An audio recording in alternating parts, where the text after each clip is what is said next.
rate in the 7 months to July, and the turnaround is nowhere in sight. I guess we'll have to wait till the spring is over to see if something happens.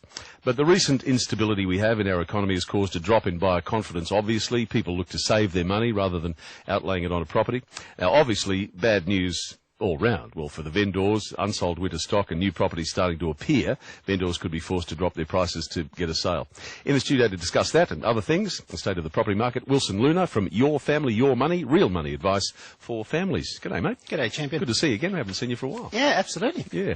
So we're sitting on our hands, and is that the reason we're still a bit worried about life? Yeah, look, I think the climate generally has forced a lot of people to sort of stay on the sidelines, and unfortunately, this is traditionally when our property market sells about 40% of its stock for the year. In the springtime. The springtime. So it doesn't help a lot. And not only that, the amount of time on market most properties are having is increasing dramatically. Yeah. And add on to that the fact that some vendors are actually beginning to say, look, let's drop it because, we want to be first to mark and sort of get rid of our properties before the others Well, do. the new ones arrive. Yeah, so it's a really complicated scenario, this one. Yeah, and the big four banks have been dropping their fixed rates for mortgages below the standard variable, making the security of a fixed loan even more appealing, I suppose, to a worried borrower. Are you a fan of that? Look, historically, if you look at what it costs to the cost of a loan from a variable perspective over the entire term of the loan, it actually works out cheaper from a variable perspective. Okay. As compared to a fixed. But yes, if you're one of those borrowers that can't sleep at night because you're worried, look, just say the interest rates do go up or the RBA does push them up, I would suggest now's not a bad time to go out there, fix them,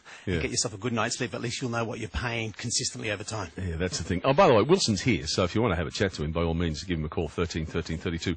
Okay, what are some of these substantial breakout costs that people should consider before signing up to a mortgage with the fixed interest rate? Yeah, breakout costs are the main consideration whenever you're getting fixed, because what generally happens is you want to break out of it usually when variable interest rates are cheaper than the fixed ones. You wouldn't want to do it any other time. Talk about a juggling.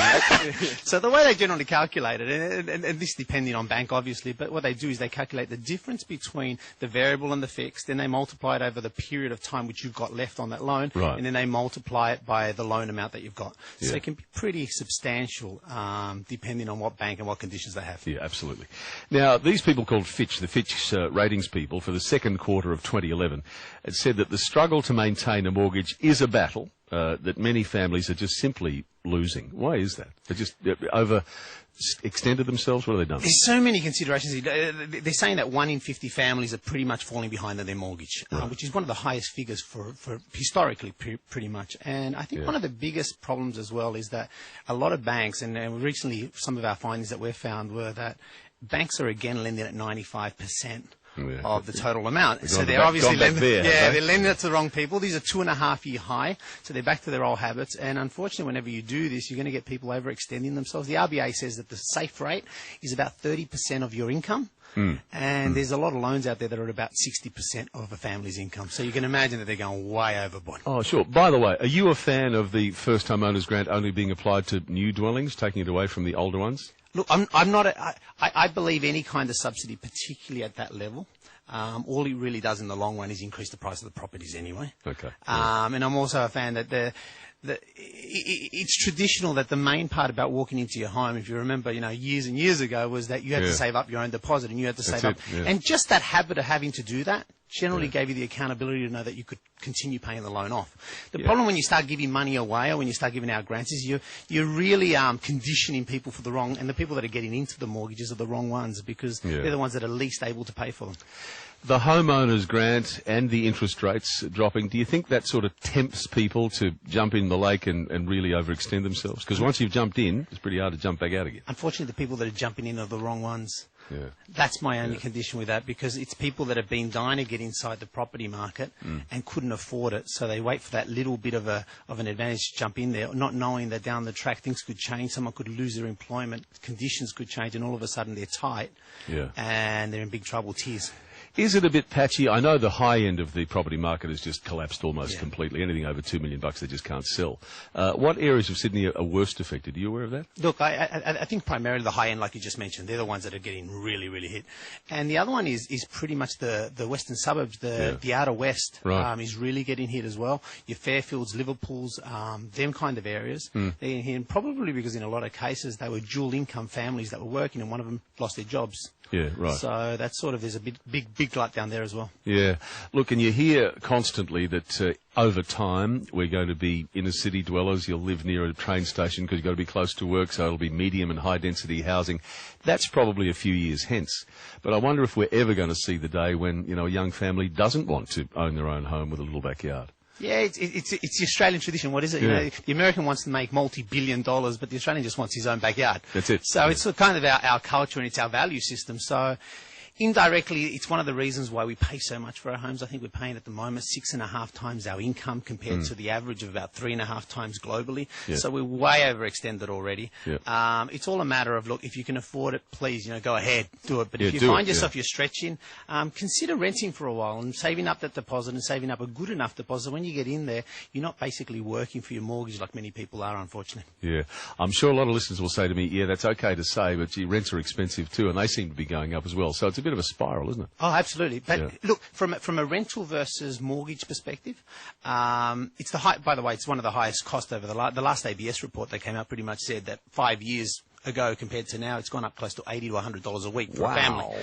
Yeah, per week. So it's a big cost. Traditionally, though, and even now, rents are proportionally much lower as compared to the quality of property that you can get for the same amount of mortgage, if that makes sense. So it's still slightly cheaper, but I agree, rents are still very high nonetheless. Yeah. Look, people, Wilson, are obviously worried, and I suppose they're worried about even a property crash, but the country's going okay. I mean, unemployment's still all right, and we still seem to be quarantined to an extent to what the dreadful things that are happening in Europe. And I mean, they're fair income. The more I read about that, they are in more trouble than Speed Gordon was ever in. They're even talking about, the value of the euro. I mean, we're lucky we live here. Yeah. I mean, could we ever foresee some sort of crash in property? Look, I think we've got unique dynamics here in Australia. So as much as our property prices will go down, there's a lot of factors that won't allow them to go down to the degree that, let's say, in the States and in London they've gone down. Yeah. But nonetheless, we've got to look at three main areas. And the main areas are unemployment. Let's keep our eye on that. Yes, as long as that doesn't spike, we're okay. Yeah. Number two, we really need to look at the amount of properties on the market because obviously it's a demand supply and the clearance rate, which is happening over there. And number three, and probably the most important, we do, whether we like it or not, have to look overseas because unfortunately countries like the States do consume about 60% of everything that gets produced, and countries like China, the country that we're basically relying on for our survival at the moment, does produce a lot of those goods for America. So if America doesn't get out of it through this next stimulus package, we've got to look at that because it will affect us down the track, unfortunately. And the stock market, I mean, the Americans, Dow Jones went up almost, 2-3 days in a row, which was a bit encouraging, or not? You expecting it just to take another bath again next week? I think anything that happens from now to the next 2 months is the market's basically trying to find themselves. Yeah. I mean, there's a bit of optimism at the moment that maybe that new stimulus that they're proposing might have some effect, but until sort of the tyres hit the ground, we're sort of guessworking at the moment, and I think it's a matter of a lot of that stuff needs to get resolved in Europe and in the States, and once it does, then we can sort of start looking for that open tunnel at the end of it anyway. Yeah, and just broadly, I mean, my dear old grandma used to say, if you can't afford it, don't buy it, and that was the thinking back then. I mean, you saved the money, and then you bought whatever it was.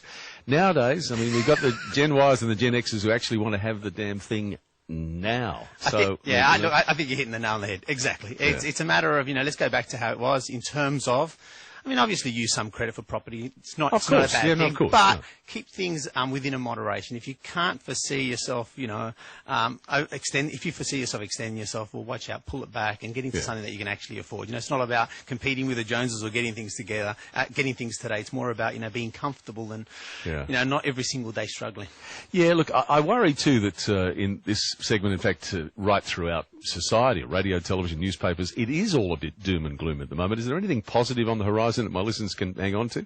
Yeah, look, I think it's important, although there's a lot of reports out there, I think when we look at ourselves, and I said this only last week, I was actually doing an interview exactly on this topic, and it's, have a look at the facts and listen carefully to the variables you need to look out for. But when you look at Australia from a global perspective, we really are the lucky country. Going pretty well. Yeah. Oh, yeah, there's a lot of factors that are on our side as well. Yeah. It's just a matter of, keep it in the back of your mind and look for some figures. And as long as everything keeps running the way it should, I think we'll walk out of this okay. Yeah. I mean, we're going to go through some turbulence, but I think overall we're differently positioned than most of the other nations. We haven't borrowed to that extent, and we've got a totally different dynamics in our economy. You even get people who say, oh, what happens when the mining boom finishes. Well, I think the Chinese are going to be buying it for another 20 or 30 years at least, so we should be, at least confident about that. Yeah, I think the mining's okay for a while to come, to be honest. Yeah. All right, mate, that's Wilson Luna. He's a friend of ours from Your Family, Your Money, real money advice for families and good advice too. See you again, mate. Thanks, champ. Wilson Luna. It's 4:25.